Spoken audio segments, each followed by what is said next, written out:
Hello, ladies and gentlemen, Elijah Grimm here today. Let's get into it, right? Today we're going to be talking about dyes and how those can really help you out in making some gil. Now, before we get into that, let's go ahead and check our sales.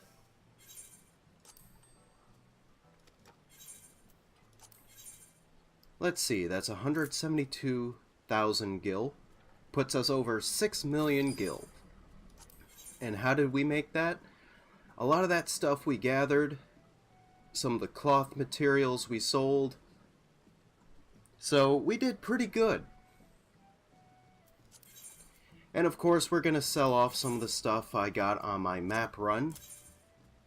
A Matanga lamp, which is going for about 100,000. So that's pretty good. Gatherer's Grasp, which, yeah, that's pretty decent.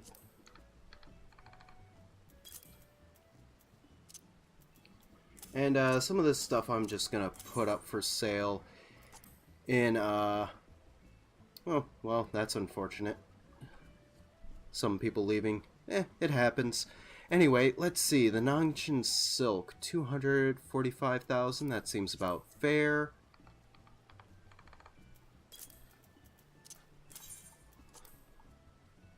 High Steel, that's going up for 900. Silkova Lumber, 4,000. I'll do 3,900.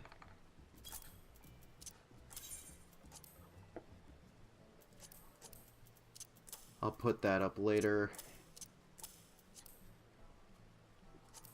That's pretty much worthless.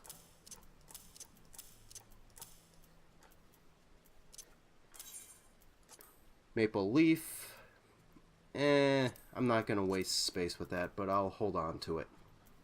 Okay, so, for the subject of this video, we're going to be making ourselves some dyes. And these are pretty decent selling items. That's another 69,000.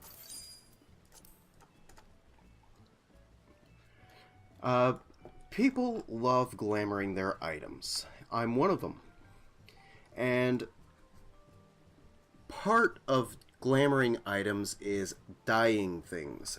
So where do you get the dye? Well, sometimes you find the dye, sometimes you're given the dye as quest rewards, and you can buy some certain dyes off the Mog Station. However, the most basic dyes you can craft with just about any kind of crafting recipe, or crafting profession rather. So let's go ahead and get into that. I'm going to swap over to Weaver. And we're going to make ourselves some dyes. Soot Black sells really well. And I'm just going to do 5 of them. Real quick.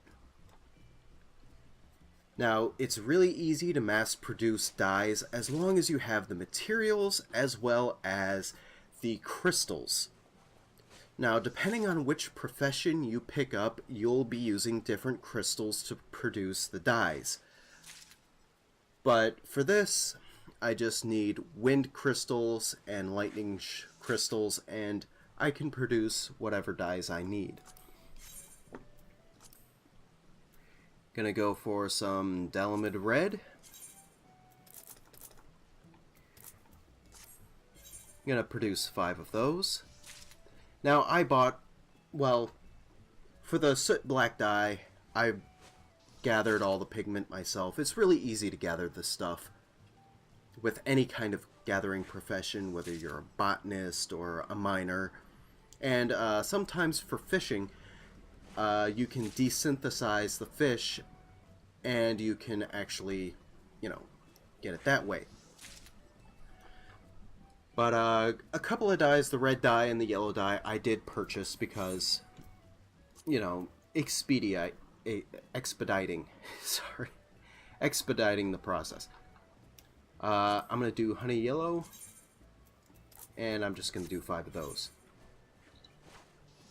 Some dyes sell better than others. Some are more highly sought than others, but in general, dye is a very, very good way of making gil.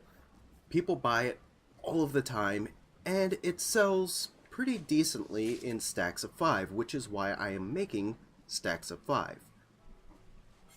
Because 1, 2, 3, 4, 5, or rather 1, 2, 3, 4, 5. The belt, it's not really displayed, so you don't really need to dye that, and I think in most cases you can't dye it. So let's go ahead and sell what we made.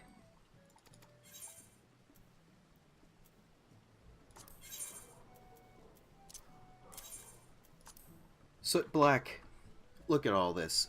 People are selling stacks of 99, stacks of 50, stacks of 25. And it's not until, wow, yeah. So I could probably sell these for 900. Easily. Dalamid red. 1400 for a stack of 5. I'm going to do 1200. And honey yellow. For a stack of 5, 850. I can do pretty well for that. So I'm just going to do 845. And just like that, these will sell relatively quickly too. People are always after the low stacks. They're not going to buy stacks of 99 dye. Come on. But these will sell really well, really quickly. And it's a good way to bring in some extra gil if you happen to have some pigment lying around and some extra crystals to use. So, that's going to be our quick tip for today. Thanks for watching, and I'll see you next time.